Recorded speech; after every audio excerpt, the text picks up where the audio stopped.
একাই একটা উম্মাহ, ইব্রাহিম তুমি একাই একটা উম্মাহ।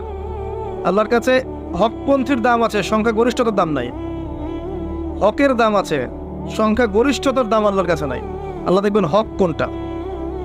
1 কোটি মানুষ যদি বলে যে সুদ হালাল হালাল হালাল, কোশ্চিনকালে হালাল হয়ে যাবে না। একটা মানুষ দাঁড়িয়ে যদি বলে সুদ হারাম, হারামই থাকবে। এটাই আল্লাহর সুন্নাহ, এটাই হক।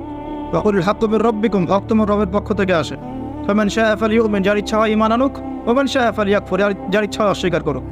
ইন্না আ'তাদনা লিয-যালিমিনা নারান, আমি জালেমদের জন্য নার, আগুন প্রস্তুত করে রেখেছি।